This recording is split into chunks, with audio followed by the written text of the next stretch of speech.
أقول لكم البيان الإعلامي لوزارة الداخلية حول ملابسات القبض على هذه الشبكة الإرهابية. بسم الله الرحمن الرحيم. في إطار حرص وزارة الداخلية على إطلاع الرأي العام على كافة التطورات وآخر المستجدات على الساحة الأمنية في مملكة البحرين، فقد تم ضبط خلية تخطط لتنفيذ عمليات إرهابية ضد منشآت حيوية وأشخاص في المملكة، حيث ورد اتصال رسمي من السلطات الأمنية بدولة قطر الشقيقة إلى نظيرتها البحرينية بأنها تمكنت من القبض على 4 مواطنين بحرينيين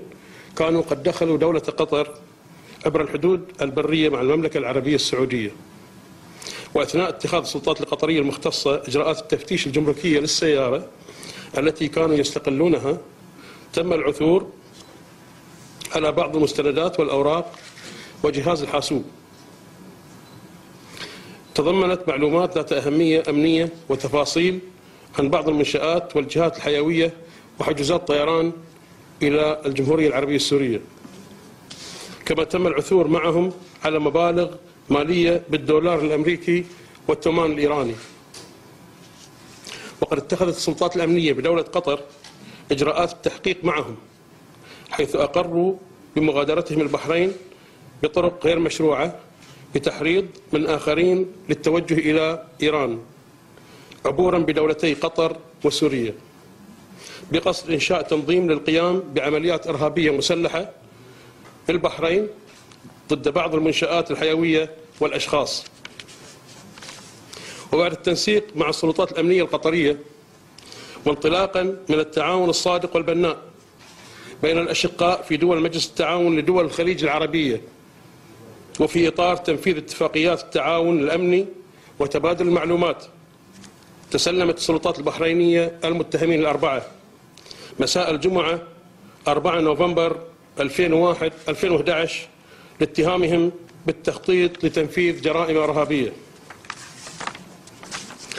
وقد تم اتخاذ الإجراءات القانونية بشأنهم والتحفظ على ما تم ضبطه معهم من أدلة ومضبوطات، وبدأ على الفور التحقيق معهم بمعرفة جهات التحقيق المختصة، وبسؤالهم عما هو منسوب إليهم من تهم أجابوا بأنهم كانوا يستهدفون جسر الملك فهد ومبنى وزارة الداخلية والسفارة السعودية بالمملكة وأشخاص. كما اعترف المتهمون ال4